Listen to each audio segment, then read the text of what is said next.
Once Donald Trump lost the election, he started his resistance network on Fox News. He's still peddling this lie that Bernie was assassinated.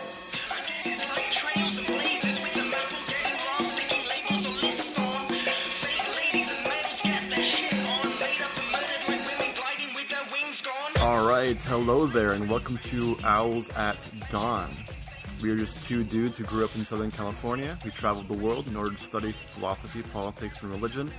And at first, started a podcast in order to shit talk with impunity. But then thought better of it and decided politics is a dead end after the 2016 election, and that culture is all that matters.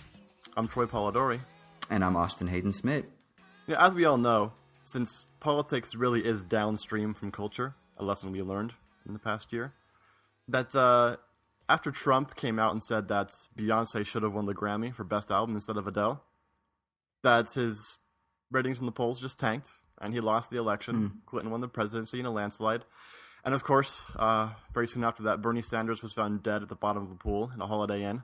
And the Great Purge finally happened of Bernie Bros, and they were all collected together, put in gulags, and sent to work.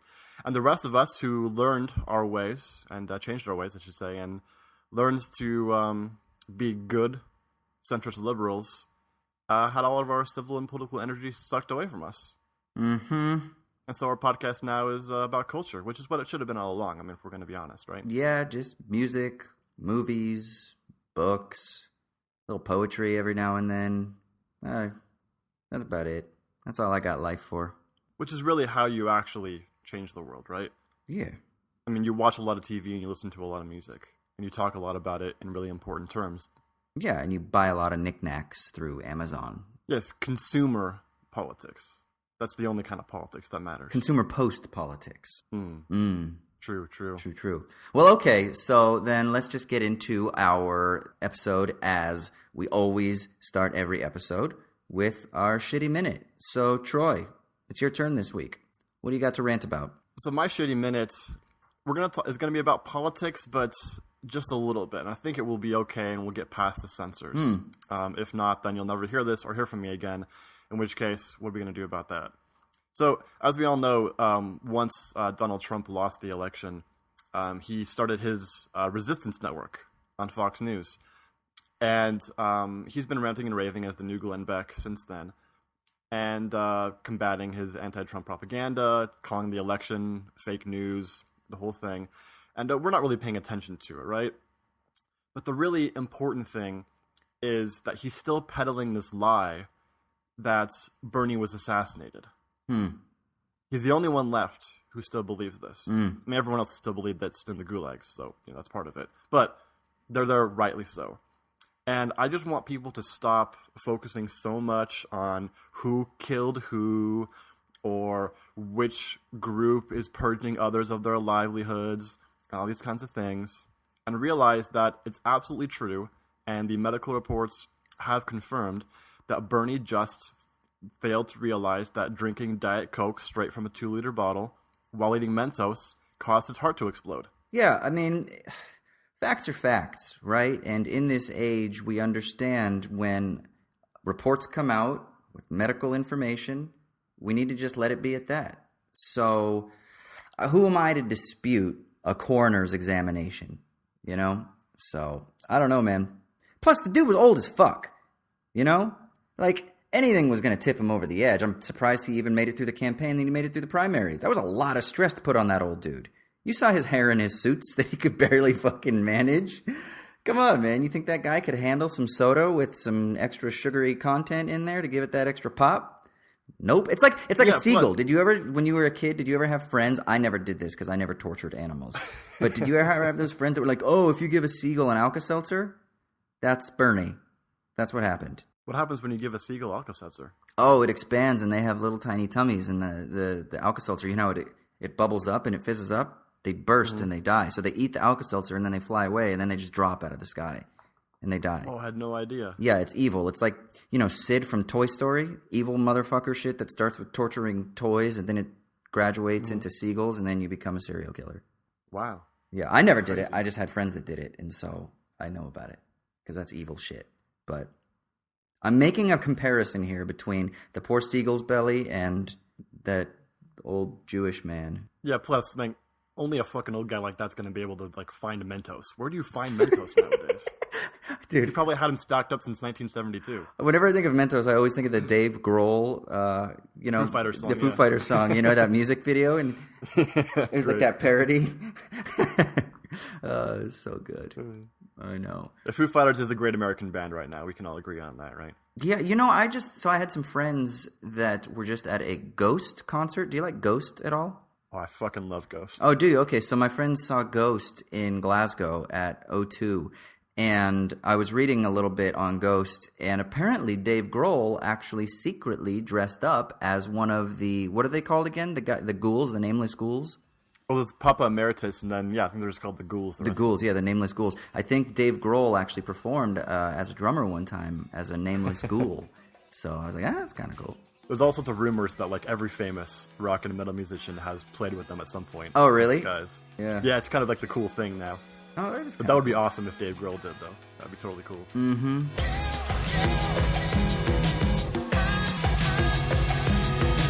So for our main segment this week, as we said earlier, politics is downstream from culture.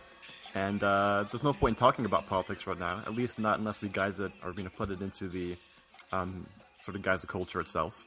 So we're going to talk about that meme that's been going around for the past couple of weeks, our favorite movies every year since we were born. Mm-hmm. Which will be riveting, I'm sure. First, before we get into it, I need to give a big hearty fuck you to you for sending me over a template that started in 1986. Thanks, Dick. Oh, shit, yeah. You trying to I forgot about that. You trying to remind me that I'm older than you? Thanks, bro. Would I have to make a template just for you? What if I put it, like, starting at 1978? That would have been funnier. Yeah, then it would have been.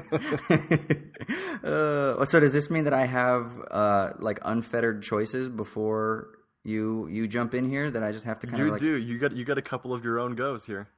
Okay. All right. So let me get my list up here. All right.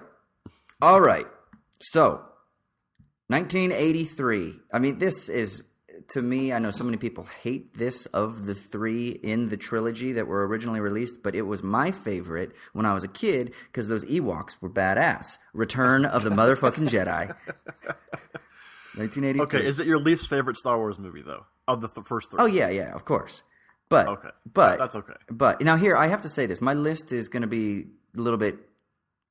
It's going to be a little bit scattered because some of the choices are choices because I watched them at the time. And some of them are like childhood films, and then some of them are films that I've seen more recently, but I've seen them in the past. So it's like they're kind of confused, you know? So I'm the same way, yeah. Some of them are like pop movies, some of them artistic, and it's all over the place. It's mine all over the place. Okay. And then the reasons for liking them, some of them are because I liked them when I was 10, and some of them are because I liked them now. Okay, so cool. So 1984 then, this is one of those, I like it now, is Love Streams by John Cassavetes. I haven't seen that one. Yeah, it's one of his later films. It's really his kind of like last, or they say it's like his penultimate film, but it's like his last true film. And it's really good. It's great. So it stars him and his wife, Gina Rowlands, as brother and sister, actually. But very good. Very good. 1985. All I can think of with Cassavetes really quick is that Fugazi song about Cassavetes. I don't know it. Out there. Yeah. Oh, I don't even know it. I'd have to hear it. It's not about Nick Cassavetes in The Notebook, right? What? Nick Cassavetes in The Notebook? It's not that Cassavetes that they're singing about, right? No. It's filmmaker Cassavetes. No. Nick Cassavetes is a filmmaker. He wrote... Oh, he is? John Cassavetes' son directed The Notebook. Oh, the Ryan Gosling one? Yeah. Oh, shit. No, it's definitely not. They did this in the early 90s before that came out. Oh, okay. All right, so 1985 is a movie called Real Genius starring Val Kilmer. Did you ever see that? I haven't seen that one either. What is that? Yeah, it's like Val Kilmer is this prodigy science whiz who does work on like lasers and shit like that. And then there's this other young prodigy who's like 14 or 15, and he goes to this technical university, and he's paired with Val Kilmer. But Val Kilmer, who's this genius, is kind of burnt out on being a genius, and he's partying a little bit, and he wants the younger kid to kind of loosen up, and then the younger kid wants Val Kilmer to go back to his genius ways because he used to be this child prodigy. And so then they get commissioned to work on this project together, and it's just about the antics that they go through. But when I was a kid, man, I fucking loved that movie. Loved it. I've never heard of this movie before, although it sounds a bit like what you'll be in 10 years. Yeah, probably. So, okay, so now that we've caught up and we're at 1986, I'll let you have the first go. All right, 1986, my favorite movie was The Fly, Cronenberg's version. Oh, shit. Okay. Brundlefly, man. That movie, I saw that in college, and I'd seen a lot of horror movies, obviously, but I hadn't seen some of those kind of 80s gross out ones. Sure. Like Cronenberg does. It was the first Cronenberg movie I ever saw. And it freaked the hell out of me. Mm-hmm. The scene when he's turning into the fly and then he arm wrestles with some dude at a bar, like that was one of the grossest things I think I'd ever seen. Yeah, I think so. David Cronenberg is one of my buddies. He's a director. His name's Andy Stewart. It's his favorite director, and I believe The Fly is actually, if it's not his favorite, it's one of his favorite horror films of all time. So yeah, it's like second or third for me. Is it? Right on. My 1986 choice is Top Gun. Now, this is my favorite movie. There's a Val Kilmer obsession going on here. Oh, you have no idea. It's not. It doesn't end here either. Let me tell you. But Top Gun is my favorite movie of all time, and I say this as a child. My grandpa worked on the movie. He was stationed at Miramar.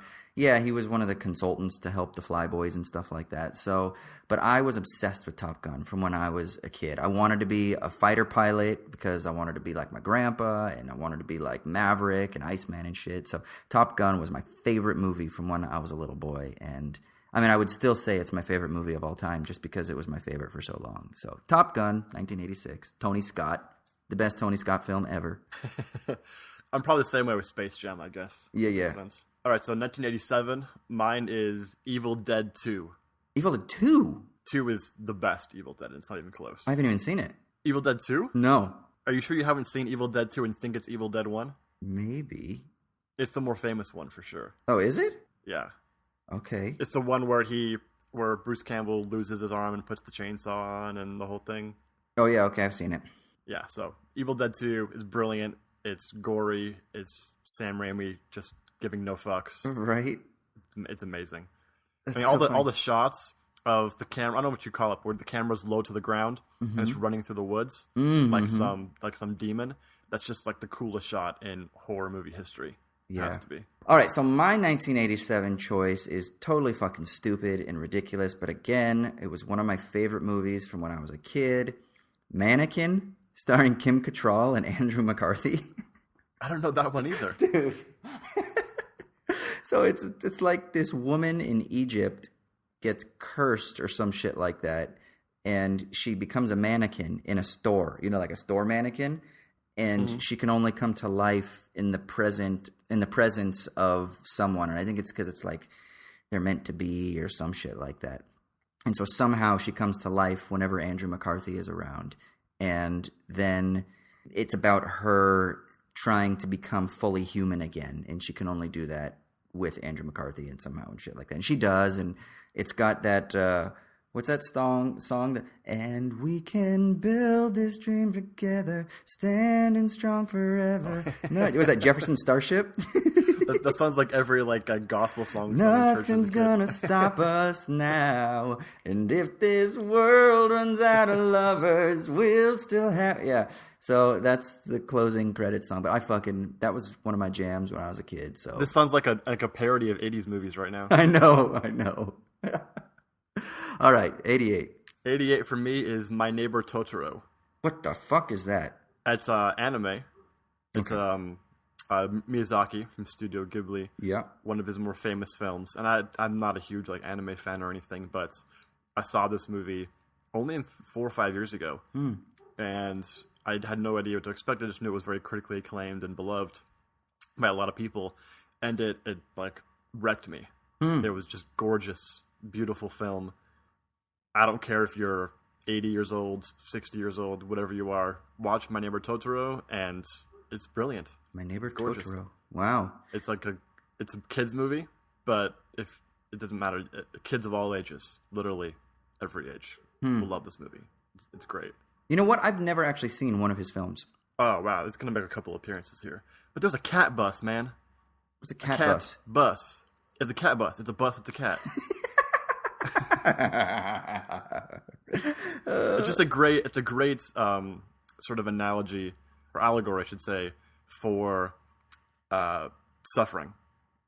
A child going through emotional suffering. It's beautiful, and Pan's Labyrinth, which will make an appearance later. Mm-hmm. It's Pan's Labyrinth, like 15 years before Pan's Labyrinth. Okay. Huh. I'll have to check it out then. But you should definitely watch it, yeah. Yeah. I feel like already in the 80s here, except for Love Streams, my choices are going to be very superficial, whereas yours might have a little bit more of an artistic, and then I think I'm going to make up for it at the end. But because I'm younger than you, so in the 90s, I'm going to have this experience. All these 80s movies, I wasn't alive yet, so yeah, that's true. I wasn't old enough yet, yeah. That's true. All right, so 88. 88 is a movie that actually isn't even a good movie, and I haven't seen it since I was probably like 7 or 8 years old. But it was Willow. The Ron Howard directed Willow, I loved Willow. Starring Val Kilmer, Warwick Davis, and Joanne Whalley, or Whaley, however you say her name. And fuck, man, I wanted to be Mad Mardigan so bad when I was a kid. I used to have action figures. I had Willow action figures, and I used to, some people have G.I. Joes. I had G.I. Joes too, but I also had Willow action figures, and Mad Mardigan was my jam, dude. He was the greatest swordsman that ever lived. So Willow was Willow like the one fantasy movie that was okay for conservative evangelical Christian households? Well, see, I wasn't in a conservative Christian household at that point. Neither was I, but so I don't know. I get that impression somehow. Oh, do you? I haven't seen it since I was a kid. I don't know. There's like sorcery and shit. Is there? Oh yeah.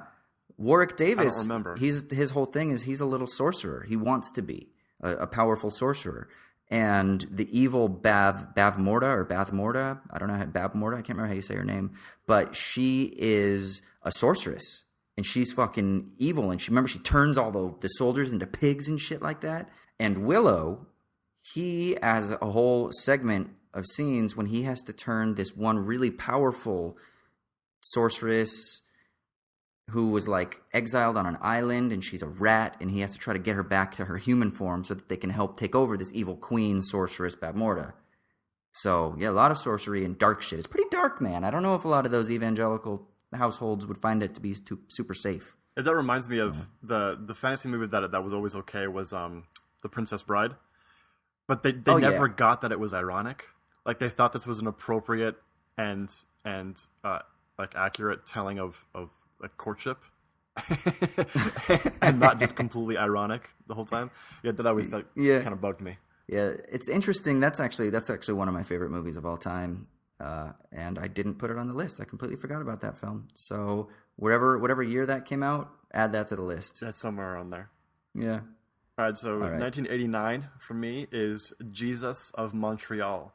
Oh yeah. Which is actually you just recently saw recently last year for the first time saw it. Yeah. And it's become one of my favorite movies since then. It's a French-Canadian film about a theater actor who is going to direct a passion play for the Catholic Church on Jesus, and he decides to do it really artistically and represent it with modern culture, and then he ends up living through an allegory of the Passion itself, with the Catholic Church replacing the Jewish leaders as the conspirators.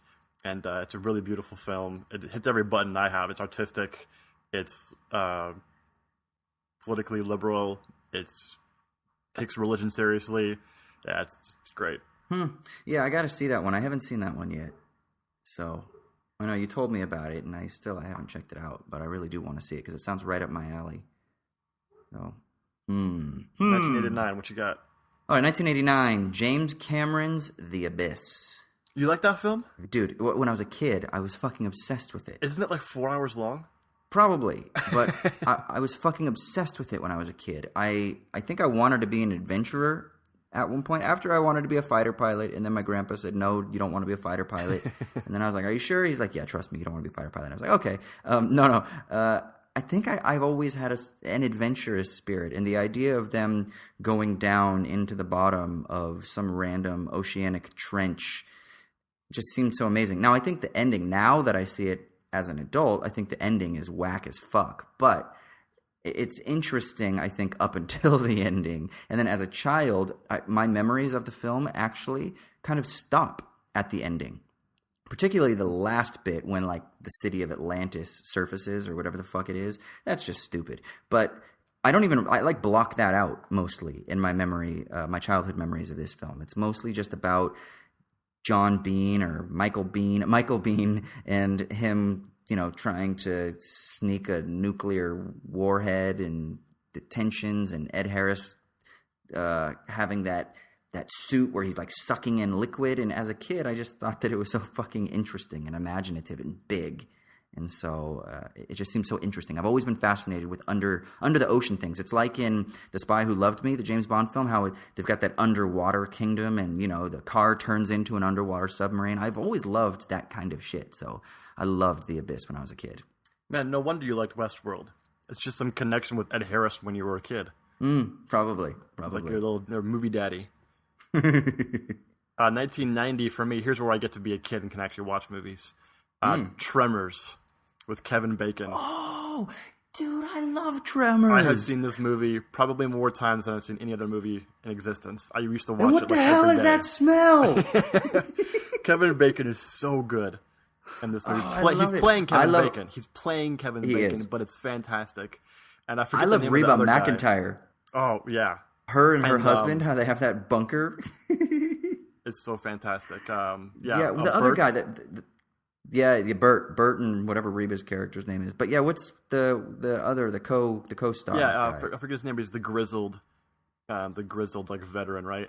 And he's fantastic in it. It's a brilliant campy B horror film. It's the perfect kind of B horror film. Like if you wanted to just spend an hour and a half wasting away time and just having eating popcorn or whatever, this is the exact movie you'd want to have on. Yeah. And they made like 7 sequels. Yeah, I think I've only seen the first 2, but I love Tremors. That is such a good choice, man. That's a great film. All right, my 1990 film is Edward Scissorhands. Tim Burton, Johnny Depp, Winona Ryder. So we know this because we lived in Santa Clarita, but the legend was because Tim Burton went to Cal Arts that Edward Scissorhands was about him when he was at Cal Arts, and that the sort of pastel-y, cookie-cutter town, suburbs that Edward is he infiltrates and then is shunned from was the suburbs of Santa Clarita. Now, I don't know how true that is, but, I mean, it seems to make some sense. I'll go with very true. You think so? I mean, even if it wasn't intended, it's still true. Yeah, you're absolutely right. Because even Johnny Depp's hair looks like Tim Burton's hair.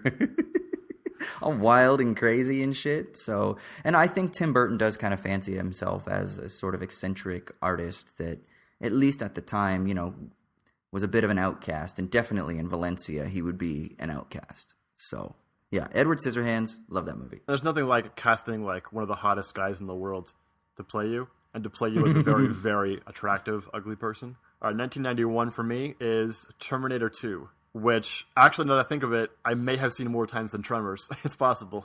Dude, that's my choice for 1991. Oh, there we go. You can talk about it. So Terminator 2 is like the greatest action movie ever made, right? It's fucking amazing, bro. It's got to be amazing. Like Die Hard and Terminator 2 are neck and neck for that battle. Now, here's the thing. I watched it. So if it came out in 91, I watched it in probably 92 or 93 on VHS in my aunt's condo. And my dad was so mad at her. Because now that was after he converted. So now at this point, it was an evangelical house. Even though like my parents were split, I lived with my mom, but I would see my dad on the weekends. But I remember I told my dad I watched this movie, and he was so mad at my aunt. Not his sister, though. It's my mom's sister. So there was kind of, disconnect. It's not like he had any sort of authority over what she did. But he was so upset that she let me watch that movie. I fucking loved it. You should have just argued it was an allegory for like being a prophet. Yeah. The prophets were chosen, and they're not able, and they can't speak. They're like John Connor. but then they have to just suck it up and do it anyway. Yeah. When you go to Calvary Chapel, I don't think that sort of artistic relevance really works. Well, then current you can go back in time and tell, like 9-year-old you or whatever to do this. Well, technically, if time travel does exist, then it probably has already happened, right? So then I'm just going to say, future me, during this podcast, show up and tell me if you have done this. Unless it creates alternate timelines. Like there's a whole thing here. Oh, Saw yeah, good Primer, point. right? Primer. Yeah, that's a good point. That was almost on my list. Actually, did I put it on my list? No, well, maybe I did. All right, 92. 92 for me is Dead Alive. Which is good one film. Of one of Peter Jackson's first films. It's a horrifically gross out horror movie. Yeah. But it's fantastic. And there's a scene where a guy is fighting like 50 zombies with a lawnmower, which is one of the greatest scenes in horror movie history. There's also like a zombie baby, which gets in a fight with a blender, which is pretty amazing too. Yeah, he made it for like next to nothing too. It was pennies, and the practical effects are just fun. They're not always great, but they're fun. Yeah, it's super campy, but they're all Super practical, campy. which is the best part about it. Exactly. Yeah. No, that's great, man. It's so funny to think that he came from that to making some of the biggest scale CGI films ever made. Yeah, I'm like, who would have like watched Dead Alive and be like, yeah, this guy should handle Tolkien? That just makes no sense. Yeah. I would love it if you took somebody that doesn't know anything about it and you show them, Lord of the Rings or The Hobbit, and then you show them Dead Alive, and you say, same dude. Same dude. People would be like, no. All right, my 1992 film was The Last of the Mohicans. Oh, great film. Fucking love this movie. This was the Daniel first time. Day. Yeah, this is the first Daniel Day appearance on my list, but it won't be the last. And this was the first time that I was ever exposed to him as an actor. And I remember I saw this when I was young, and this was one of my dad's favorite films when he was younger. So I saw it when I was quite young, and there was something magnetic about Daniel Day-Lewis that has started to wear off in recent years for me personally, but this film is probably my favorite Daniel Day-Lewis performance, actually. As interesting as that sounds, with so many amazing performances, My Left Foot and In the Name of the Father, and obviously There Will Be Blood, and he's done some amazing performances, but for some reason this one just sticks with me the most because it's a little bit simpler, I feel, although he does that with some of his other films too. But for the most part, I would say 80-20, he tends to like to err to the side of like overperforming the bravura performances, and this one's much more subtle. And even most relevant is it just came out a few weeks ago, right? That Daniel Day-Lewis's next incredible challenge is to play Hillary Clinton in the biopic about the 2016 election called Triumph of the Will. Yeah, and it's going to be impressive. Him in a pantsuit. It's going to be amazing. He's going to look great in a pantsuit, and not only that, but I think it's going to be interesting that people are going to have to call him Madam President on set constantly, since that's what he does. That's right. He's going to have to be Hillary Clinton all day, every day. They're like, Mr. Lewis, I'm sorry, Madam President. Yeah, and with how he's already played one president, and he did the voice perfectly. It's going to be interesting to see the amount of time that he spends crafting her dulcet tones. 1993 for me is Groundhog Day. Oh, I almost chose it. Groundhog Day. Bill Murray in Groundhog Day has to be the most charming performance in American movie history, right? Like, it's up there with all Jimmy Stewart's performances. Yeah, I don't disagree. Like, you can't watch that and not love the lovable, adorable, creepy, kind of douchebaggy Bill Murray. Yeah. And to be honest, I think this, for me, was the first time that I was introduced to him as a serious actor. And he actually is a phenomenal actor. That one scene when they're in the cafeteria and he's talking about how he knows everything and he's predicting, and he's like, I know everything. A waiter's going to drop a tray of dishes in 5, 4, 3, 2, and the dishes fall over, and Andy McDowell is like, okay, that's enough, and they kind of go down over to the desk and they sit down. And he starts talking about how she's like, well, what about me? Do you know me? And he starts going off about how there's a boat in the dock and, there's like planks that you go under and shit like that. His ability to kind of switch from sort of comedic, kind of almost mean and curt to funny and humorous to serious is effortless. And it's really lovely in a very sort of simple script. I love that movie. Great movie. Yeah, it's the thing is, it's such a simple idea and such a popular film, and yet it also has depth. Mm-hmm. It's like the perfect example of how you'd make a philosophical film with for a popular audience. Like, it's exactly what you should do. It's the template. Yeah, I agree. Is that a Harold Ramis film? I don't remember. It certainly seems like it. Yeah, it's great one. See, I almost chose that, but I decided to go with this other one because this one had more of a hold over my childhood. I actually saw this movie at a drive-in movie theater for the first time in 1993. Robin Hood Men in Tights. Oh, such a great film. I saw it at a drive-in. I don't even remember where the drive-in was. It might have been in Santa Fe, Santa Fe Springs in California there. Yeah. It might have been there. It's kind of like right on the border of Orange County and Los Angeles, for those of you that are wondering. And it may have been there, but since then, I can't even tell you how many times I watched it. Because, we had the VHS version, and I watched it on repeat viewings many, many, many, many, many times over. Yeah, Men in Tights was the first PG-13 movie I got to see. So what was it, 93? Yeah, so you would have been so like 7. So I was like 7 or 8. Yeah. So, it had a huge impact on me. And who was the woman who played Maid Marian? I don't know her, the actress. The redhead? Name. Yeah. But, yeah, I was like 9 years old and in love with her. It was probably the first, mention of sex I saw in a movie. So it was like... I was going to say that about the sort of strawberry red girl in Tremors. When I was younger, I was like, that is it. That is my future wife. Her and Amy Grant were vying for my attention. All right, 1994, dude. 94 for me is first and I think only documentary on here. Don't even... Hoop Dreams. No shit, dude. Mine too. Really? That's my 94 film. I thought, no way. I didn't even know you saw Hoop Dreams. Oh, bro. I devoured the best basketball that book. Film. Best basketball movie. Oh, such a good basketball film. Did you read the book too? No, I did not read the book. I think the book was made after the documentary, but I devoured. That's like one of the only books I remember. I must have been 11 or 12. I remember reading it, reading this book in class when other stuff was going on, but I wanted to read this book. It's one of the first times that I remember something engaged me so much that I wanted to do my own reading above and beyond what they were teaching me at school. And it was that book. But yeah, dude, that documentary, Arthur Agee, William Gates.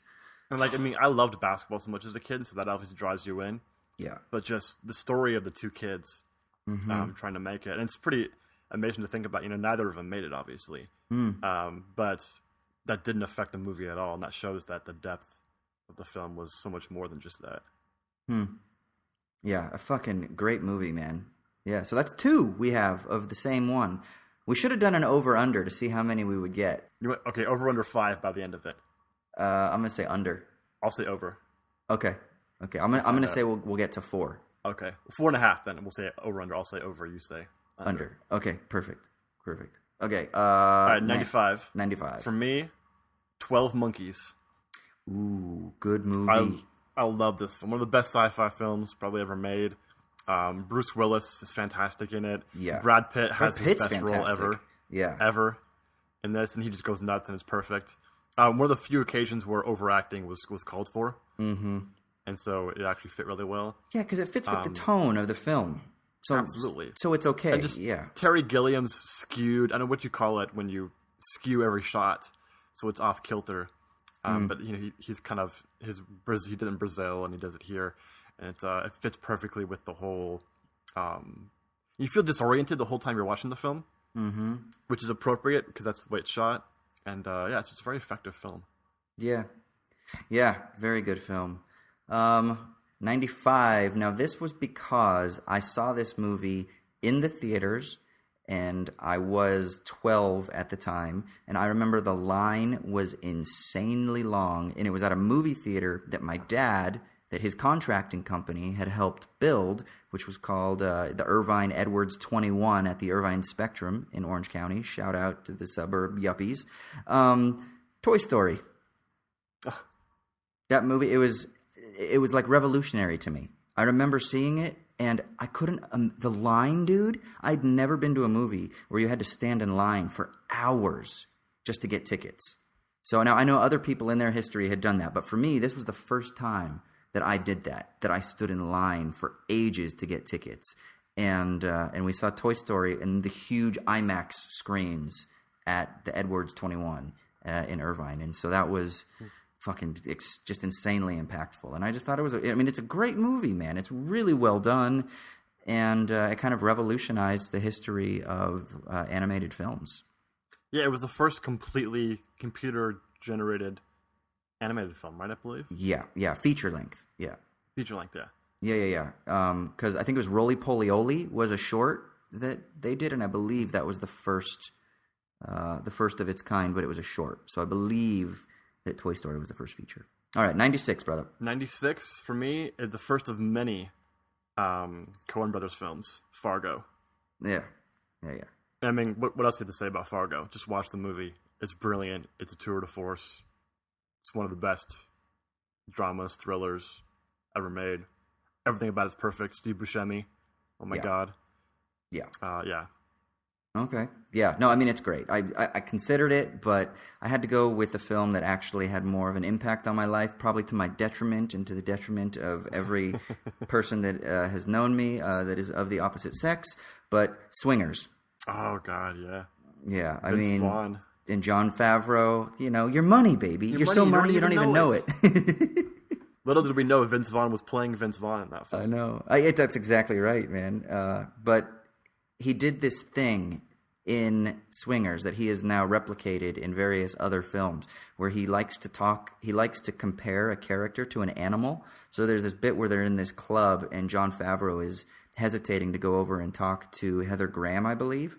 And Vince Vaughn says, dude, you're like this big fucking bear, man, with these big claws, and you're looking at this bunny in front of you, and you're like, how do I kill the bunny? I don't know how to kill the bunny with these big fucking paws, man. And he's like, but you can do it. You can just go kill the bunny because you're a big fucking bear with these huge claws. And then the dude next to him is kind of like, yeah, man, he's a bear. And Vince Vaughn has subsequently done animal comparisons through various other films, and it was interesting. But yeah, man, Swingers was huge.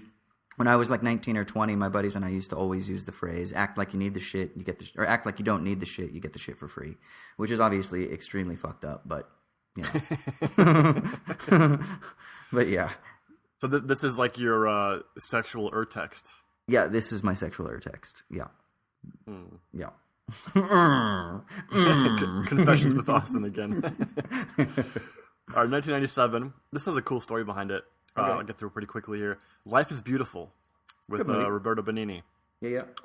97, I was 11 years old, and Life is Beautiful came out, and my parents wanted to see it, and I wanted nothing to do with a Holocaust movie, drama in a foreign language. It was like everything I would not want to see. And I don't remember what movie. It was some other like cartoon or something else that was out that I really wanted to see. And I like threw a hissy fit, which is not normal for me as a kid. And really was upset. But eventually they dragged me to it and did the whole, we promise you'll like it kind of thing. And I had never seen a film like that before. And Roberto Benigni is just entrancing in that role, especially when you're like 11 or 12. So I was in the place of his child right. In the film, and had never seen really a depiction of the Holocaust like that. And so I hadn't seen Schindler's List yet. I wasn't old enough. And I can remember... I can't remember where I was or any of that, but I can remember the feeling of that film. Like, it was probably the first time I ever actually like teared up in a film as a child. Yeah, I think as a young man. As a young man. Yeah, I saw Life is Beautiful in school, actually, for the first time. I think in a history class or like a poli-sci class or something like that. My 1997 choice is Grosse Pointe Blank. I fucking love this movie, man. I love John Cusack. I love Minnie Driver.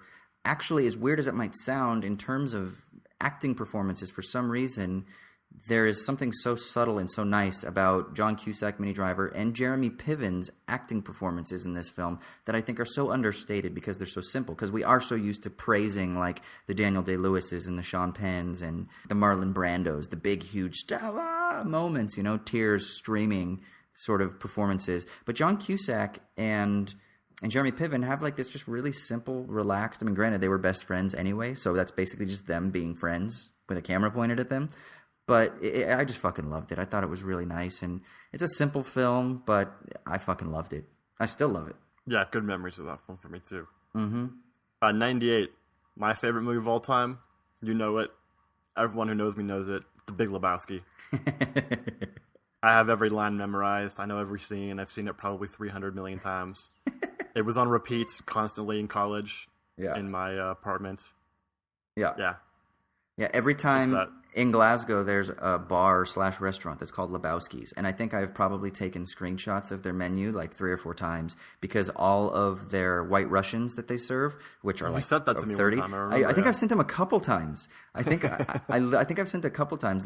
They're all named like the Jesus or Nihilist, you know, Nobody so they all fucks have with the Jesus. Yeah, exactly. Or the Dude. So the toe is another name of the drink. So every drink that they have, every White Russian that they have is themed after the film. So yeah. Can we just say the movie that makes like John Goodman his career like the greatest role he's ever had? It's got to be Walter. Oh, maybe the greatest role he's ever had. Yeah, absolutely. I don't know if that's what made his career though. Roseanne, sure. Right?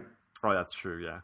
Roseanne was legit. He was in people's living rooms. They were getting 25, 30 million people a week.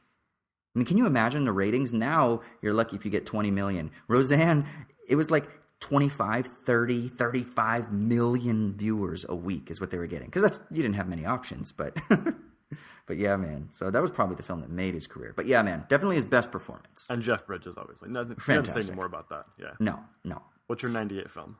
Enemy of the State. Another Tony Scott film with Will Smith and Gene Hackman. Yeah. Now, I know this isn't exactly considered a great film, especially even in kind of like the au revoir of Tony Scott.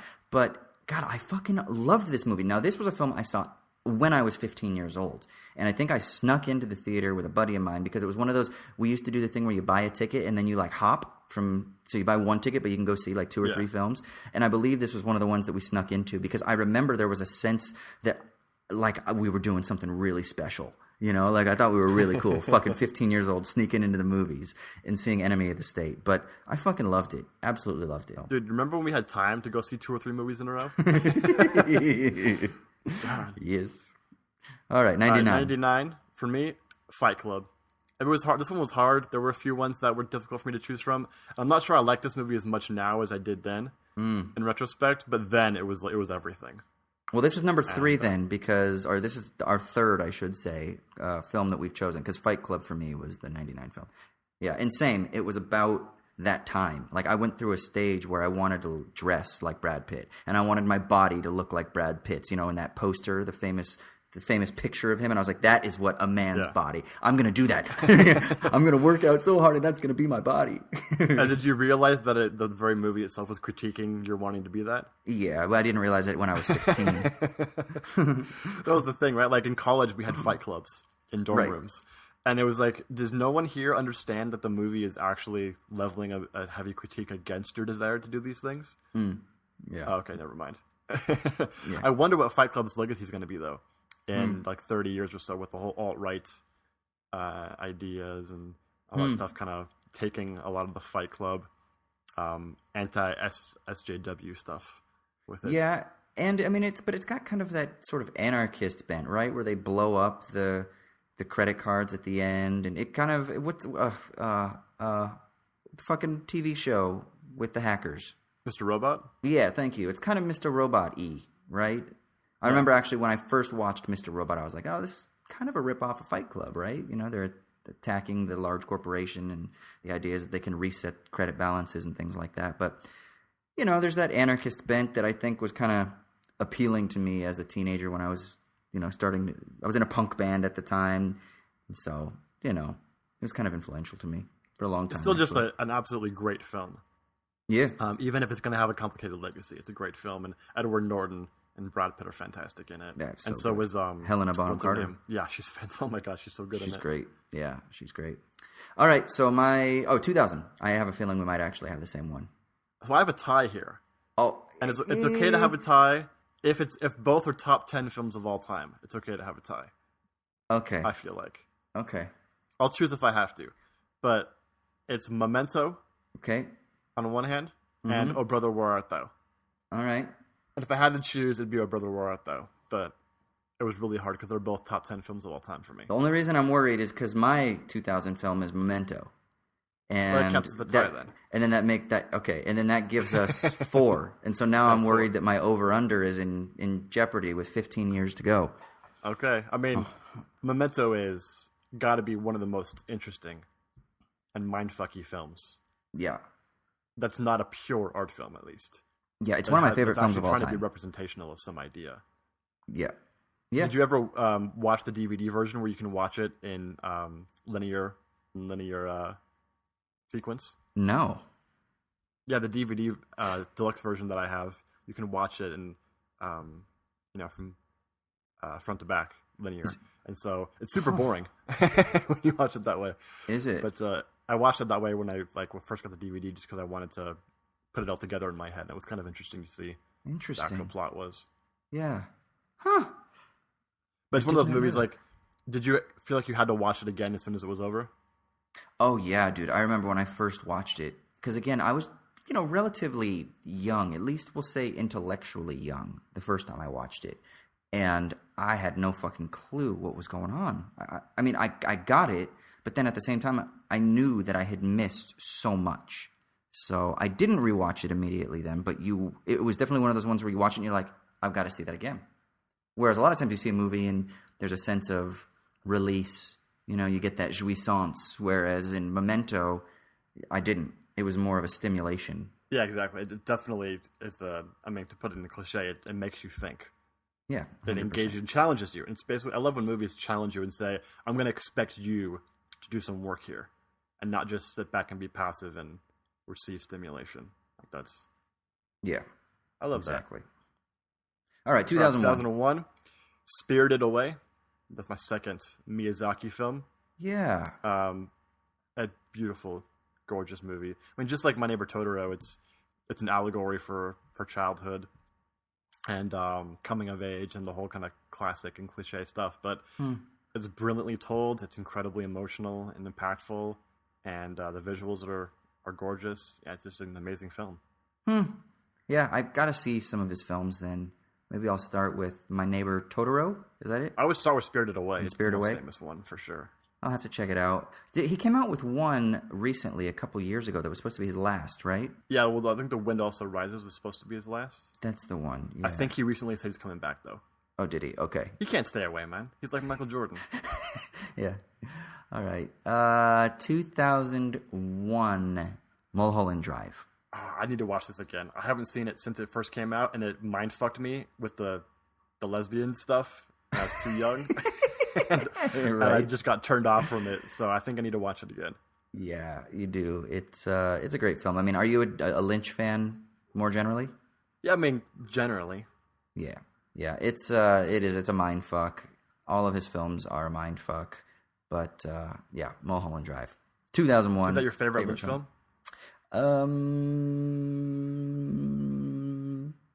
No, I don't think so. Well, no, I think Blue Velvet. Lost Highway is another big one, right? Lost Highway, Blue Velvet, Eraserhead.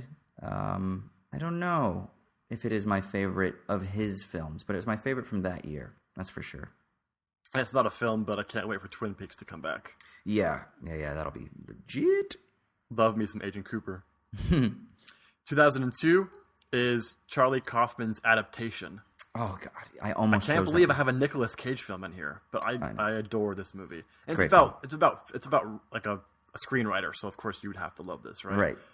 Right. Yeah, it's Charlie Kaufman, so it's ironic and it's sarcastic and it's surrealistic and it's incredibly comic and great. Great turn by what's her name? Famous blonde actress who hates Trump. Oh my God. Has every Academy Award known to man. Oh, Meryl Streep. Yeah, Meryl Streep, yeah. Yeah, great, fantastic. Yeah, no, it's a great fucking movie. I almost chose it, actually, but I didn't because I decided to go with a small independent film that, now this is 2002. I had just graduated high school, and I was working in Hollywood, auditioning a lot and doing commercials and taking acting classes, and so I was really interested in acting performances. I go through different phases. I like films for different reasons, and this was a phase when I was liking films primarily for acting reasons in 2002, and it was a young actor by the name of Ryan Gosling who starred in a film called The Believer, where he plays a Jewish neo-Nazi, and it was fantastic. He's a Jew, but he's a self-hating Jew, and he actually holds to anti-Semitic and neo-Nazi beliefs, and he actually plots to blow up synagogues and shit. And it was a fantastic performance from him. And more than just that, it's a pretty simple but well-directed film by Henry Bean. So, The Believer. How old was he in that film? In 2002? I mean, we're thinking like 15 20? years ago. Well, I mean, he's what, 15 years ago? So yeah, 20. Something like that. I had no idea he was in stuff back then. That was the one that really launched him because it was the indie darling. I need to see that then. Yep.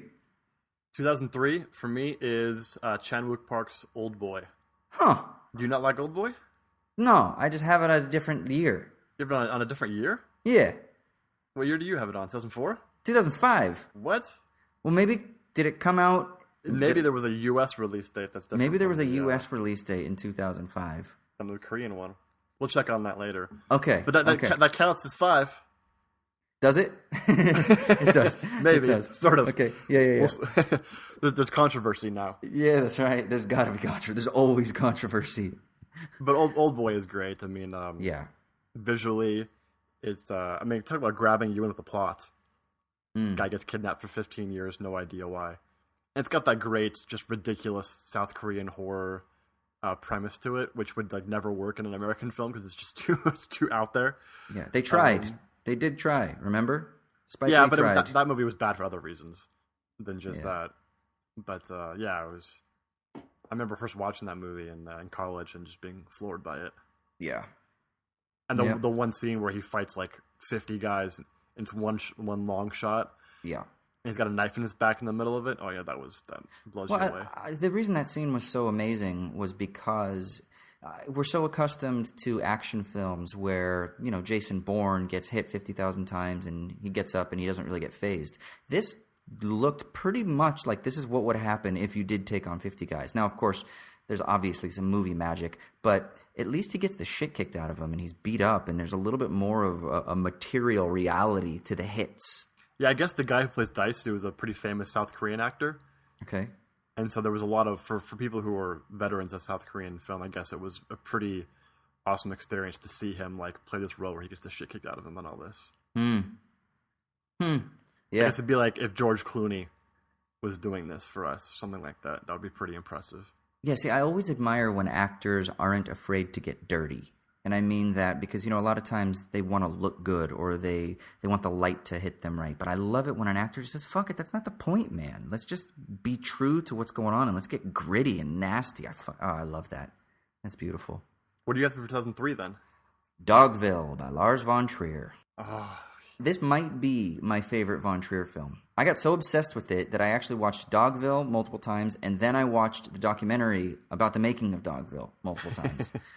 I think it's absolutely fantastic. It's Nicole Kidman, and it's set in like a weird stage. It's a soundstage, right? Yeah. It's Nicole Kidman, Paul Bettany, Stellan Skarsgård, Lauren Bacall, and it's on this soundstage that basically it looks like a large theater stage, let's say. And all of the buildings in this town, because it takes place in this town, Nicole Kidman's on the run, and you know she comes into this town, and there's a protection, and then there's a romance and shit like that. But the thing that's really interesting is formally the stage doesn't have a set in the proper sense. It has basically paint outlines of buildings and doors and bookshelves and the place where a stove would be or where your bed would be. And so people knock on non-existent doors because it's a wall that's painted on the ground. And so, but you can see everything that's going on. So there's constantly action and there are these overhead shots that are always moving. And it's just a very interesting way to set a film. And I love Von Trier generally, but this particular one, for some reason, gripped me and has still gripped me. I'll have to say that. I think it's like 3.5 hours long, right? It's super long. Yeah. And I watched it when I was 18, and I quit like a third of the way through and said, this is stupid. So yeah. I need to watch it again, obviously. Yeah. 2004 is, for me, Eternal Sunshine of the Spotless Mind. I almost chose it, man. I don't know how you couldn't choose it. I mean, this has got to be like this is one of those you put in the time capsule for the aliens to get once we destroy ourselves. Like this is one of our greatest artistic achievements. Like it's not one of my all-time favorite films, as in like top 5 or anything. But just as far as an acknowledged a movie to be great, and basically every facet, the writing, cinematography, acting, everything, and it's philosophically deep and it's emotionally deep. Like it doesn't sacrifice anything. For some particular purpose. It's just great on all levels. Now, do you pretty much just like everything that Charlie Kaufman does? Yeah, I mean, I wasn't as huge on Anomalisa, his last film. Okay. I thought it was good, but it was so incredibly dark and sardonic that I couldn't quite take it. But yeah, before that, everything he's done I've loved. Yeah, see, I like Anomalisa a lot, and I didn't love Synecdoche, New York. I was positive on Synecdoche, but not as much as Adaptation and Eternal Sunshine. Yeah, Eternal Sunshine is my favorite Kaufman film. I love the idea of Synecdoche, though, of him building out this whole play. Like the philosophical kind of idea of it was great. And Philip Seymour Hoffman is fantastic in it. It was probably a little bit more conceptually great than practically great. Whereas Eternal Sunshine is 100% of both. Exactly, across the board. It's... the other podcasts that I do with Keir, one of the things that he always gets frustrated with me about is a lot of times the films that I enjoy are conceptual or formal rather than being narratively driven. And this is one of those films that straddles both. It's formally interesting, it's conceptually interesting, but at the same time there is a lovely narrative. There is a story. You care, you empathize with protagonists in the traditional dramatic sense. And so, yeah, it's a great film. Fucking great film. And Jim Carrey, who thought that he could act like that? It's a movie where he found out Jim Carrey could act. Jesus, man. This and The Majestic and the Truman Show.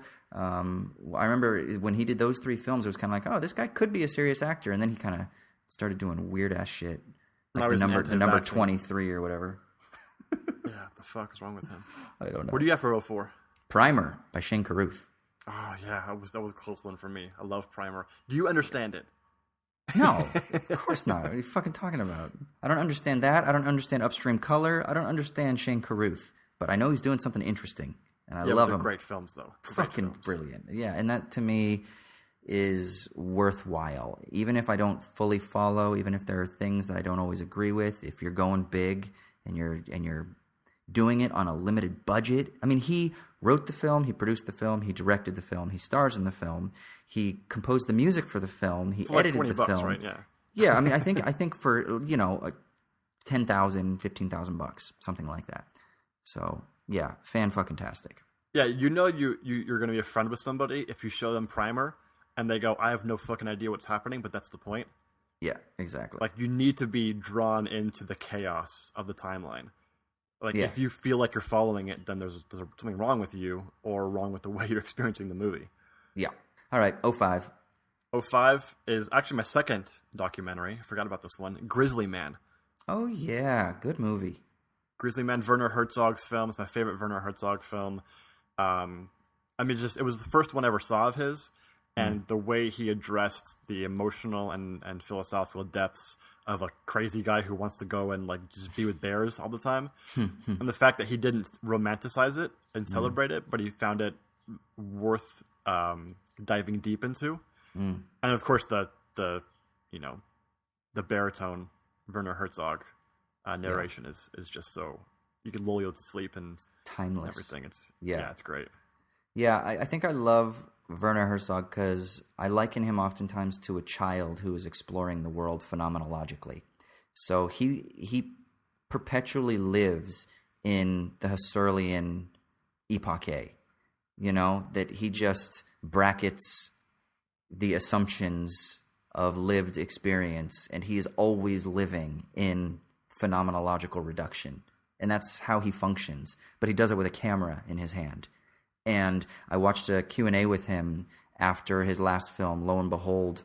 And at the Q&A, he was saying, if Elon Musk offered him a ticket to Mars, he said, of course I will go if I can bring a camera. And again, that's the way that he experiences the world. That's why he's so prolific. He had 2 documentaries and a feature film come out in the last 365 days. So, he's like a million years old, yeah. Yeah, and he's old as fuck. So it's just so interesting because he just has that childlike perspective on the world where he's learning and he's exploring. I think it was is it at the end of Grizzly Man where there's like the albino alligators? What film is that? I don't remember that.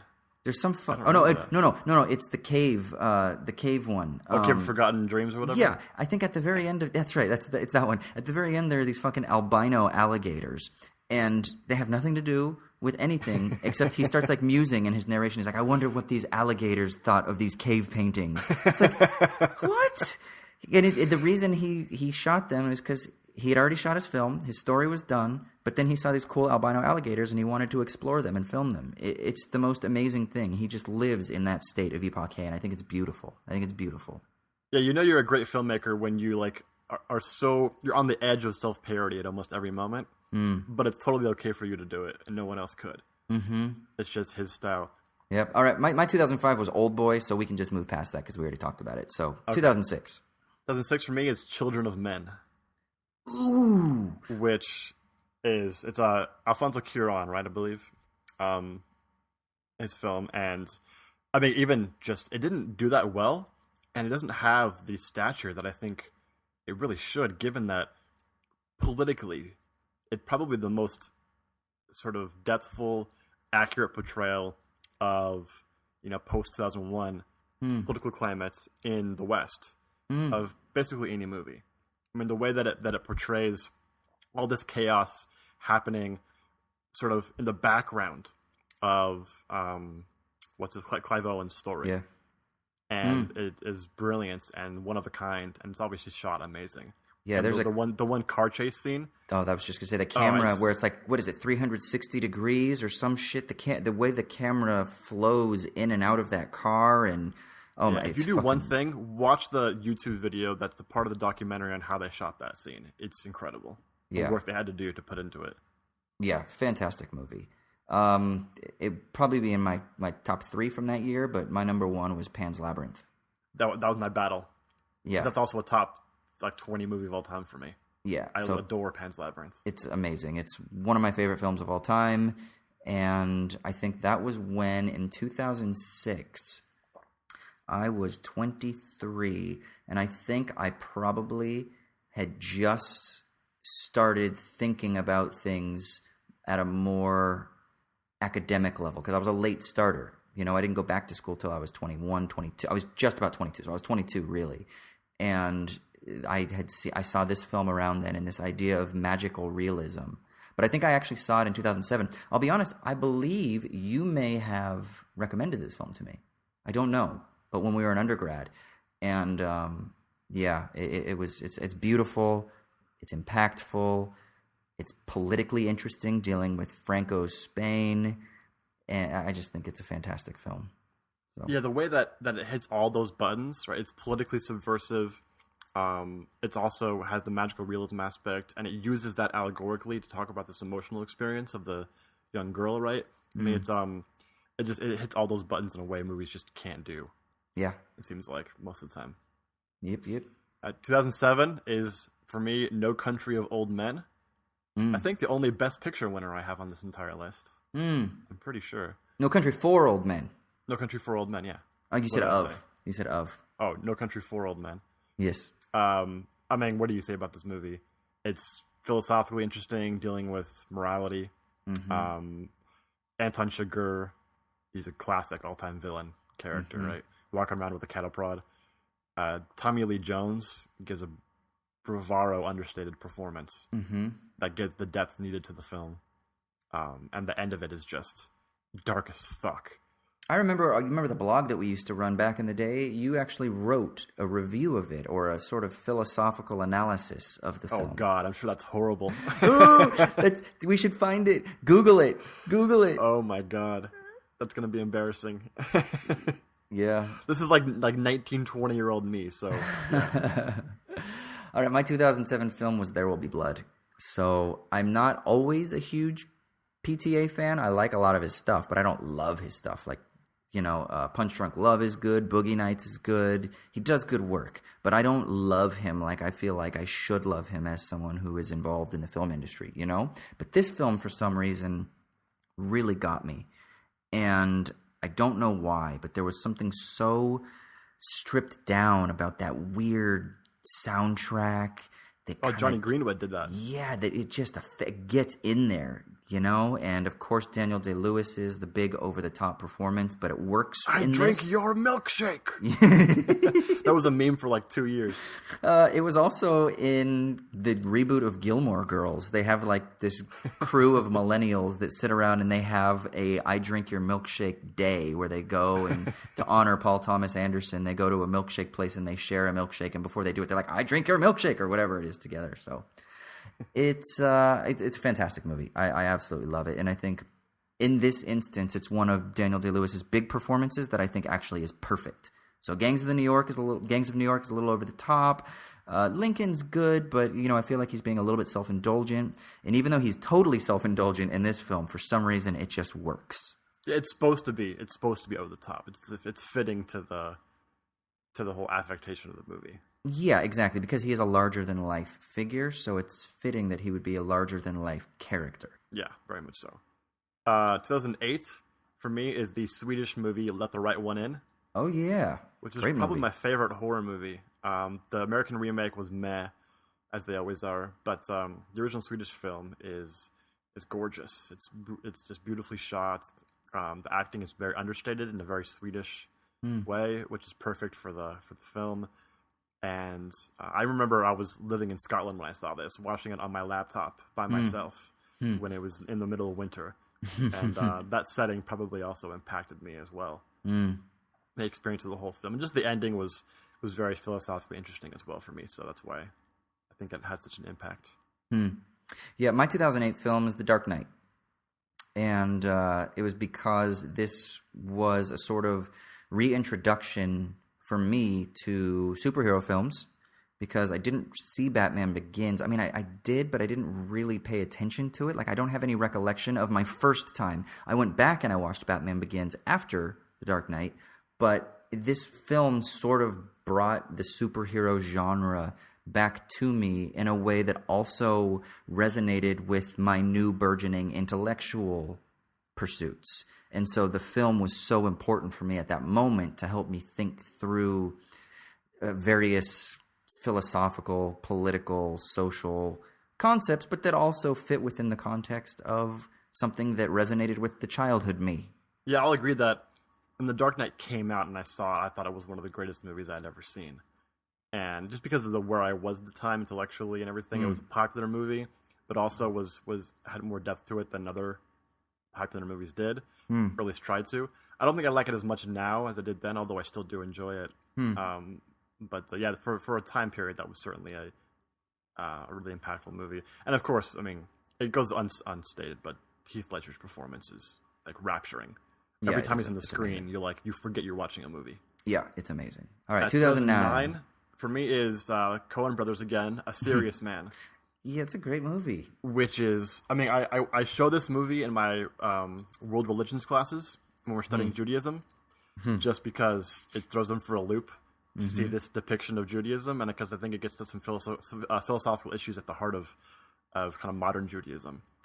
And so I've seen this a number of times now and kind of critically analyzed it with students and everything, and it becomes so rich. Every time you watch it, I think I'm picking up new subtle things, which is very Coen Brothers way of experiencing films. You're always going to experience something new about the film when you watch it again. And now, isn't it an adaptation of Job, the story of Job? Yeah, I mean, very loosely, and they use it for their own purposes, but it's got that same theme, which of course I love and love talking about with students. And the ending just sends chills up your spine, which is always great. Yeah.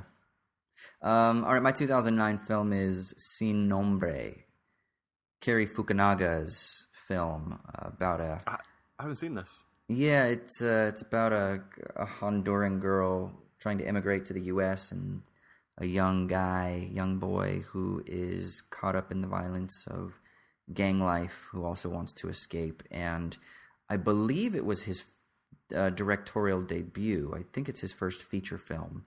And it's absolutely fantastic.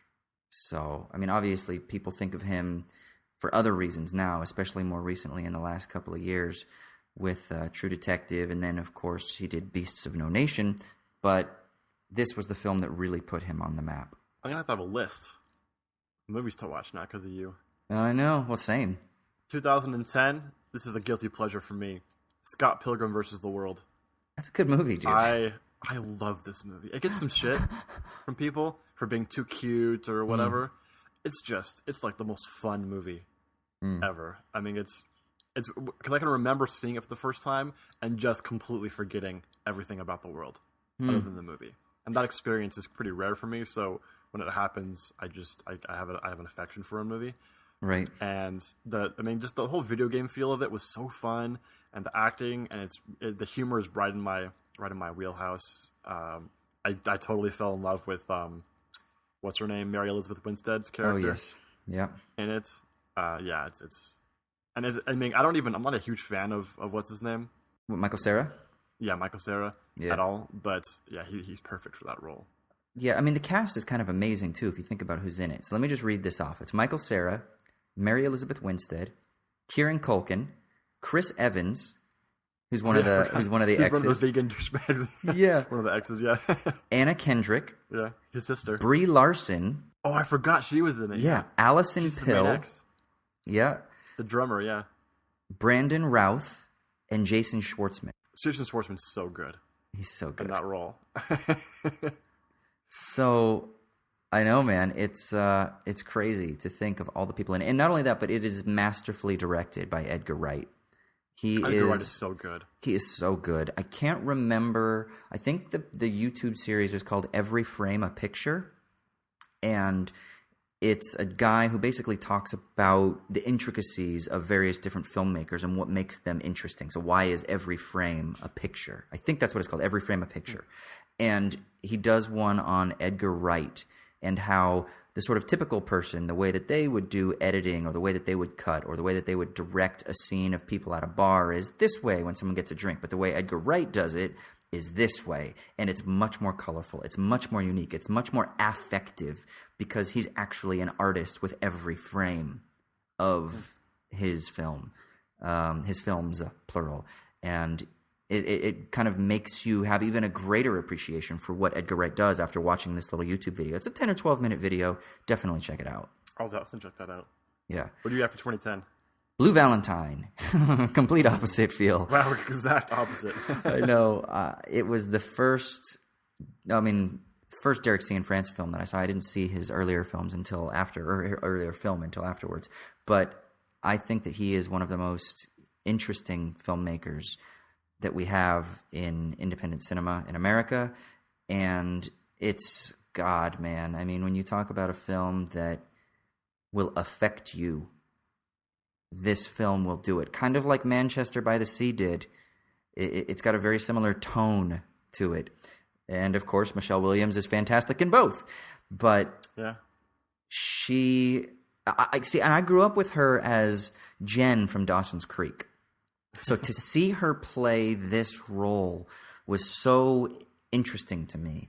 And I've got a huge man crush on Ryan Gosling. I actually think he's an underutilized actor. I don't want to say understated, but I think he's underutilized because I think a lot of times because he's very good looking and he has a commanding presence, he isn't oftentimes given the types of roles that I think always make him shine.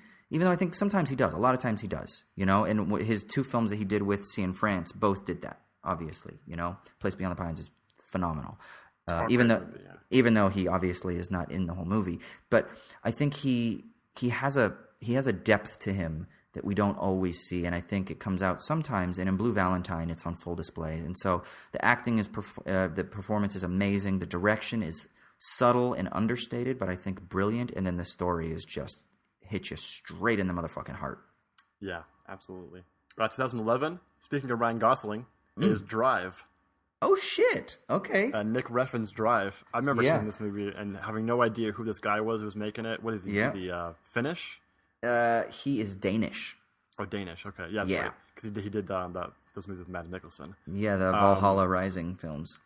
Yeah, and Drive was just... I mean, the opening scene when he's driving around and the Clippers game's going on in the background, I was just like, I love this movie, man. Automatically, the first 5 minutes I knew that I'm going to love this movie. And it's like, there's bouts of ultra-violence, and then it's understated for 30 minutes straight, and just the soundtrack is brilliant. The pink lipstick writing is amazing. It's got this weird nostalgia, like an 80s nostalgia feel, but set in the late, the knots. Well, I guess it's not the knots because it's 2011, right? So it's got a weird retro vibe, but it's also very meta contemporary. Nostalgia, though. Because it's not trying to say, oh, I wish there was that time or times were better then, but it's just going to be set artistically into this frame. Yeah, there were two films that I saw around the same time in 11 and 12 where I almost wrote like an essay on it about how the real main character is the cityscape. And it was Los Angeles in Drive, and it was New York City in Shame. And and it was really interesting. For some reason, those films, they just struck me that the real character, the real protagonist, if you will, almost, is the city as the material condition out of which all of the praxis emerges. And Drive's fantastic. But it wasn't my 2011 film. My 2011 film was actually a film that the first time I saw it, I actually walked out of it because I thought it was pretentious and overindulgent and ridiculous. And then I watched it a second time and I said, oh my God, I must have been high, or maybe I wasn't high and that was the problem, but it's Lars von Trier's Melancholia. See, I think part of the reason was I had such high expectations. And then I saw this and I was like, what? This guy, and maybe I was like hungover or something. I remember I saw it with my friend Natalie in Dundee, and I think we both walked out. We looked at each other and we were like, we're fucking over this. And we walked out, and on repeated viewings now, I wonder what the fuck was going through my mind, because I think it's one of the most amazing films I've ever seen. I still haven't seen it. You haven't? Oh, dude. I know. I have it. Believe it or not, but I still haven't. It's hard. It's a hard movie to actually make yourself sit down and watch. Yeah, exactly. Well, it's like Blue Valentine. It's like, am I in the mood to get utterly depressed? No. So, all right, 2012, brother. 2012 for me is speaking of Mads Mikkelsen, The Hunt, which is a movie about Mads Mikkelsen is a kindergarten or elementary school teacher. Yeah. And he's accused by a female student who wants to kiss him, basically, very innocently, and he refuses. Tells her that it's not okay. She accuses him of being inappropriate with her, not really maliciously, but just because she's angry. Well, but she doesn't really. She's just angry, and then the head teacher, starts kind of feeding her. It that way. Yeah, and she starts saying, "Did he do this?" And she starts leading, and then the little girl just starts nodding, just simply because she wants to get him in trouble. So it's very much a film about how easily language and intentions can be obscured in certain sort of social conditions. Yeah, and how suggestible individuals are. Everyone, from kids to adults, everyone's in the same boat. Yeah, and just the creep up your spine as you see the way he's isolated from society is the most uncomfortable feeling I think I've ever had in a film. Yeah, I mean, I wanted to turn it off at every moment, but I couldn't because it was so enthralling. Yeah, and the ending was appropriately ambiguous, which I really appreciated as well. It didn't wrap it up into a neat bow. It was like, this shit happens. Deal with it. Yeah. My 2012 film was Thomas Vinterberg's The Hunt. It's one of my favorite films of all time. That film, oh my God. Okay, acting performance. First of all, Mads Mikkelsen did win the Best Actor award at Cannes. He should have won it at the Oscars, but you never give foreign films Best Actor, unfortunately. He should have. His performance is stellar. That's the pinnacle. That's what acting is. That's what it should be. The direction, the story, the tension. Oh my God, it's fucking brilliant, man. Across the board. So one of my friends and I have had this theory, and I want to explore it further at some point in my life, but we actually think that foreign acting tends to be better on the average, and we don't think it's just simply, or he doesn't necessarily think this, but I don't think it's just simply down to training, but I also think it has to do with language. I think the English language makes us think and makes us act and makes us perform in particular ways. I also think that there are obviously Hollywood elements that influence the superficiality of acting, and so there isn't the same type of training that you get maybe in other acting schools around the world. But I think that there's something about other languages that I think would be an interesting way to explore it, because across the board, acting in foreign countries is really fucking good, except like Bollywood stuff, which can be kind of campy and cheesy and over the top. Is there a selection bias here, dude? Where like we're only thinking about the movies that are the best? We're not seeing all the shitty foreign movies? Maybe. But I mean, even things like The Killing, and if you watch, South Korean cinema, if you watch Nigerian cinema, yeah, some of it is bad, but there's something about, I think, the English language that just fucks with people. I don't know, man. And maybe it's bigger than that. I'm sure it also has to do with other structural things. But I do wonder if there's something linguistically about acting, because fuck, man, there's not a single weak spot in The Hunt. Even the little girl, she's fucking 5 years old, and she's fantastic. I know, right? So good. What the fuck, man? You should write a paper on this, and the linguistic determinists out there are going to just eat it all up. Yeah, I know. I don't know exactly the road that I would take, but for some reason, it's been bouncing around in my mind for years. All right, 2013. 2013 is Spike Jonze' Her. You know what's funny? I've still never seen it. What? Are you serious? I'm serious. I've still never seen it. I mean, that surprises me. You would love this film. Oh my God, it's got you written all over it. Oh, really? Joaquin Phoenix, the plot is he falls in love with his operating system in the near future, which is basically an artificial intelligence, and it's voiced by Scarlett Johansson, which obviously sucks me right in. And it's funny and dramatic and hits all the Spike Jonze buttons that you would expect, but then also so poignant of a sort of exploration of infatuation and love and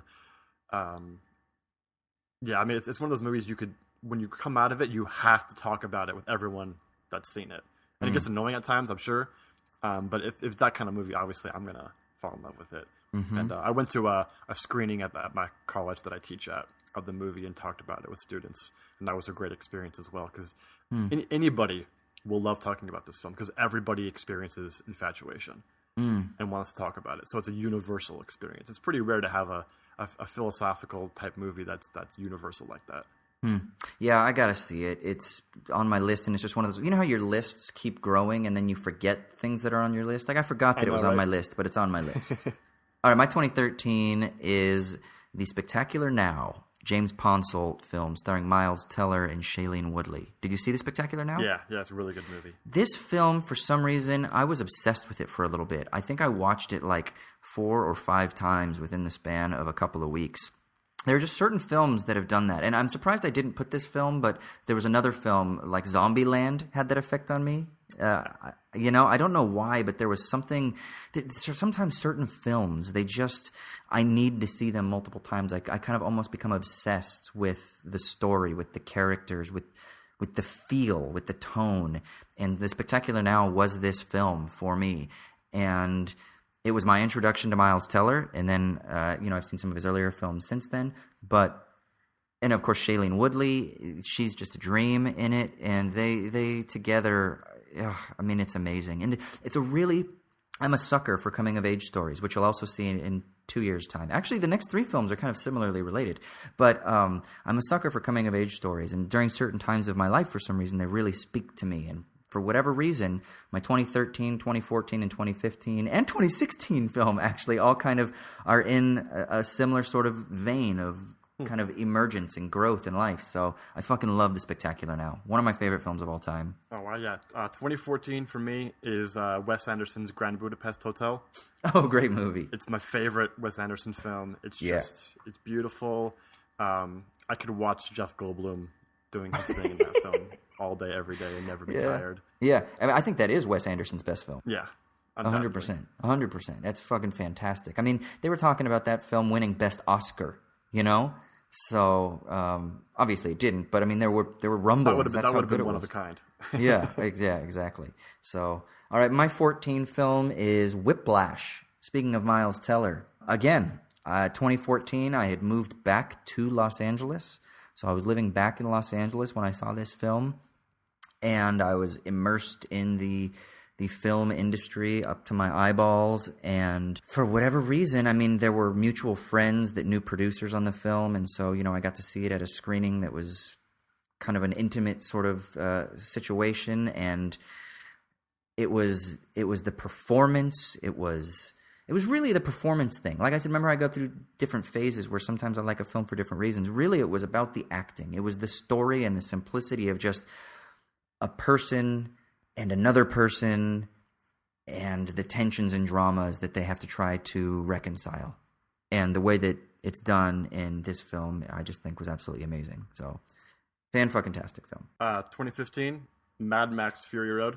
Oh, yeah, it's a great film. I mean, this is up there. This might be the best action film ever made. Yeah, it's amazing. But up there with Terminator 2 and Die Hard. It's, I mean, just watch the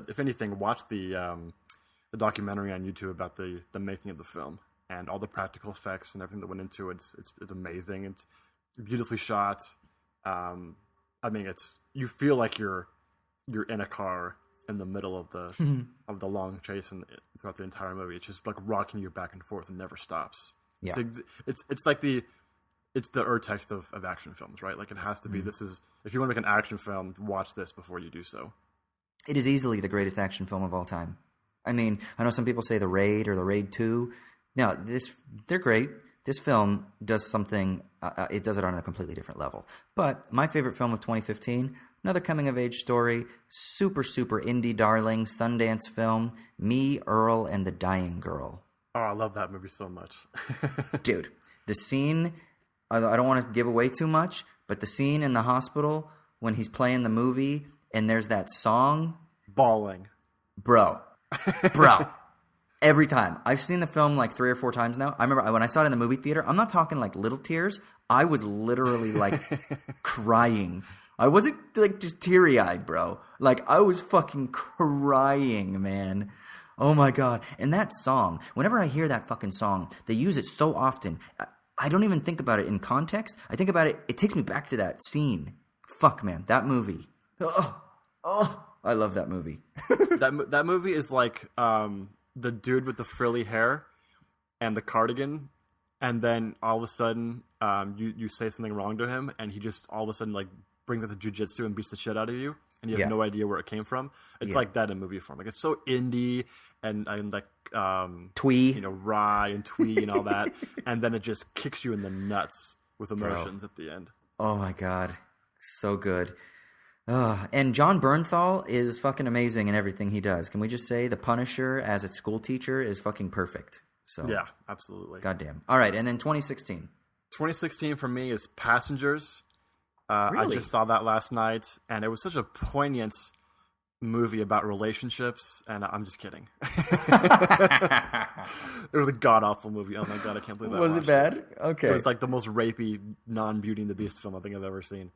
No, my 2016 movie is Midnight Special. We talked about this on the year-end podcast, and I'm not going to belabor it, but I loved the take on.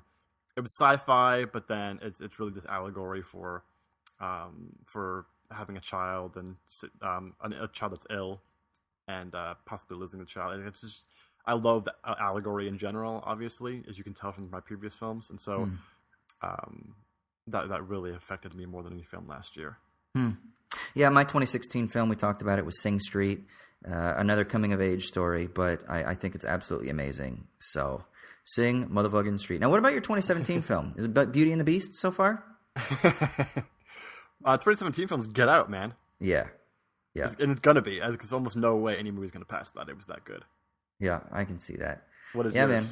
Yeah, I mean, I've only seen 2 films in the theater, I think, this year. Wait, have I? I don't even know what I've fucking seen in the theater this year. I haven't thought about it. But the films that I've seen recently in the theater, yeah, Get Out, for sure. It'll be my favorite film that I've seen. The only problem was I saw it with a bunch of Irish people, and I don't think they got a lot of the inside jokes, like the bit where she's searching for her next boyfriend. The NCAA. And the NCAA. I started laughing so loud, and I don't think anybody else got that. I was like, oh, you guys don't even know what the fuck NCAA is. Yeah, that was great. There's been so many memes about that during the tournament. It's been pretty great. Has there? Yeah. Anytime someone has a major dunk, they always picture the picture of her Googling him. Watch out, Lonzo. She's coming for you, brother. You better tell your dad, LeVar, to fucking up his game because fucking she's coming. I don't know, Matt. He's too mixed for her, I would think. But That's true. that's our favorite movie every year since we were born. Jesus, man. Can't believe it. That's a lot. That's a lot. You know what I wonder too? I wonder how many of those aren't actually my favorite from that year. Like if I had like hours to look through the entire annal of film history, the annals of film history, would I modify some of my choices? Yeah, there's a couple you mentioned that I didn't think about, and that I'm now questioning a few. Yeah, of my choices. Yeah, but that's all right.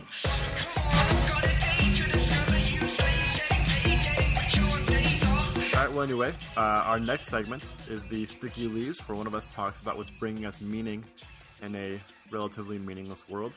Austin, what do you have for us this week?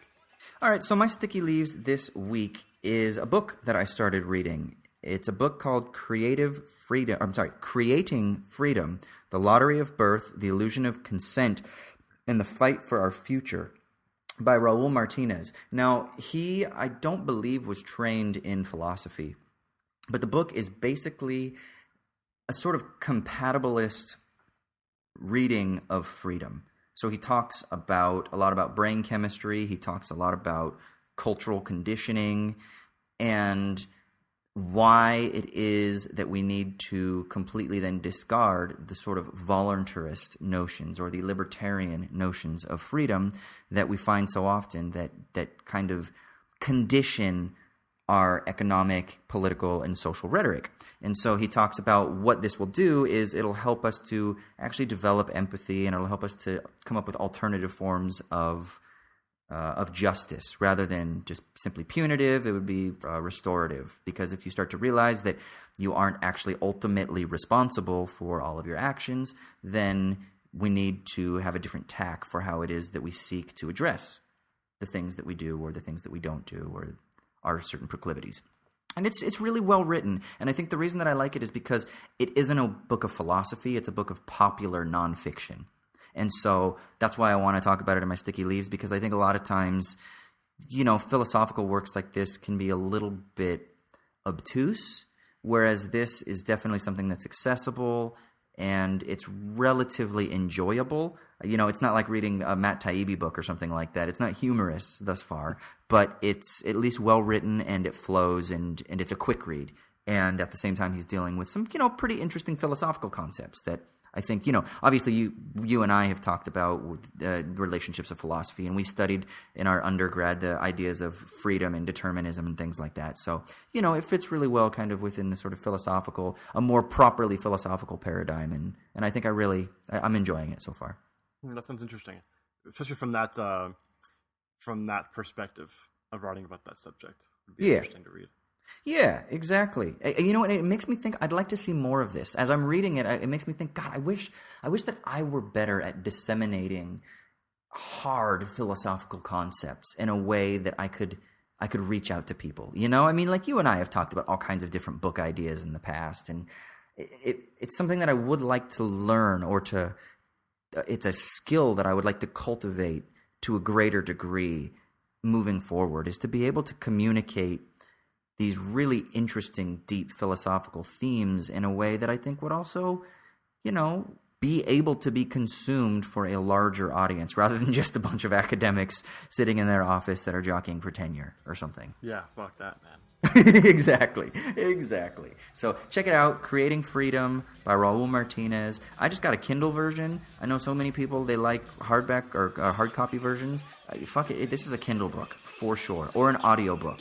Audiobook that shit or Kindle that shit, and you'll be able to fly through it. But it's pretty good. So, yeah, check that shit.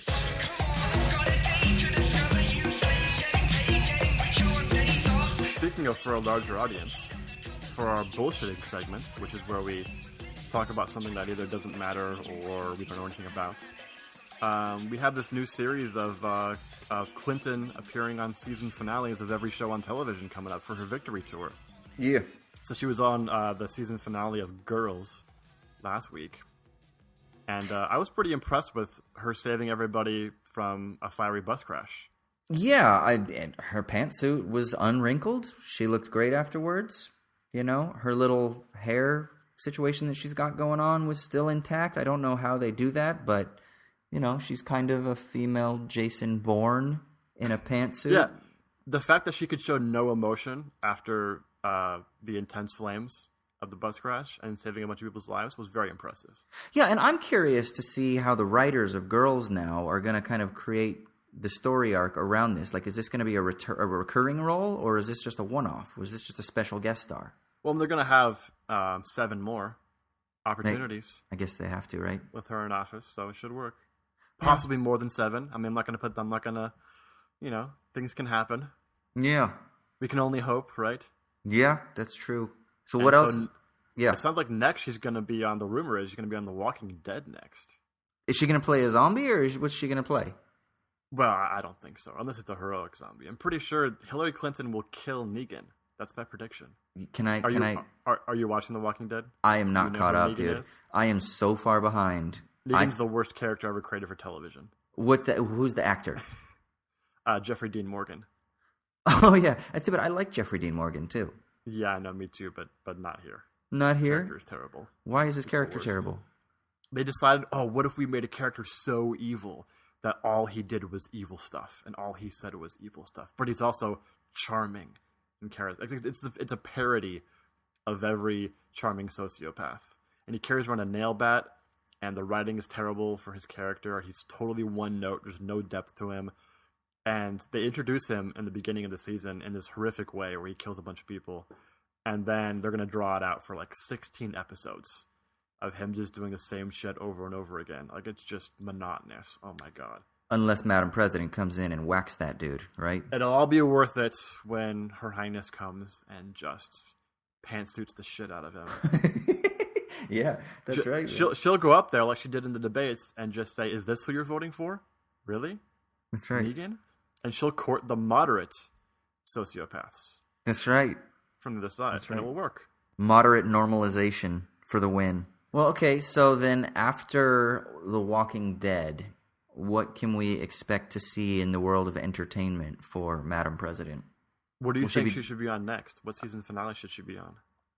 Well, I'm kind of hoping that they do some sort of Aaron Sorkin behind the scenes, but a real life version one, you know, like they did with West Wing or Studio 60 on the Sunset Strip, but like the real West Wing. Like, instead of doing Real Housewives of Orange County, it'll be like the Real House Husband of the White House, and it'll be about Bill's activities day to day in the White House as all the hijinks he gets into. Yeah, all the hijinks he gets into, and how she has to keep him in line.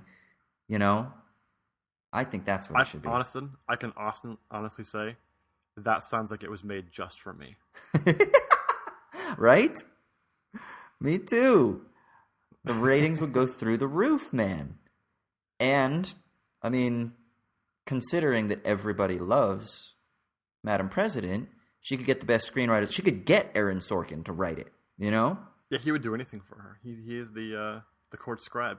Yeah, and if they needed some humor, Judd Apatow would be all up on that. He could do some humor. We're just getting all the best people in America together, it feels like. The best people. The best people in America.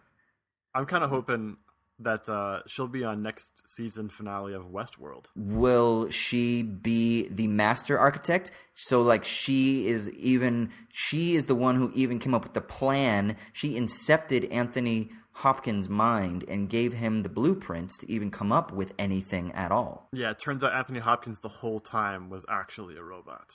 He's a robot, that's right. And he was set up by President Clinton. Hey, anybody out there that has funding, contact Troy and I, because we have great ideas. We can just keep these flowing all day. So whoever the business development people are that are coming up with ideas, feel free to reach out to us. You can hire us for the WGA minimum, and we'll go ahead and write your shit for you. I'm pretty sure, like, ideas. You see that South Park episode where Al Gore plays Man Bear Pig and he has to save everyone at every moment? Yeah. It'd like be like a non-ironic version of that, but with President robots Clinton. And robots. Yeah. This is gold. This is gold. One more. We got to come up with one more brilliant idea so that the producers can come knocking. What else are we I mean, gonna do? Game of Thrones is the obvious one, right? Yeah. Like Daenerys and Jon Snow and everybody will fight each other, and then the White Walkers come, and then Clinton just owns them all. Riddle me this. Will she wear her pantsuit, or will she wear a more appropriate attire? What attire would she wear? I don't know, but you know what I do know? Is that she wouldn't fight the White Walkers. She would have a grand bargain strategy with them. And it would be peace for everybody in the end. Diplomacy. Diplomacy. And then we'll take those Northmen, those super predator Northmen up there, and make sure that they spend their appropriate time in jail for trying to destroy the Seven Kingdoms. As would be fitting. Do you know what I'm talking about? No. Not, right? I have no idea, but I can bullshit along with you. I told you, I have not been keeping up with Game of Thrones, so it's not one of my obsessions like it is yours. All right, well, as has become custom for wrapping up our episode, since Michael was, albeit deservedly, thrown into a gulag for being a Bernie bro, we're going to end our episode with a moment of silence. Respect, my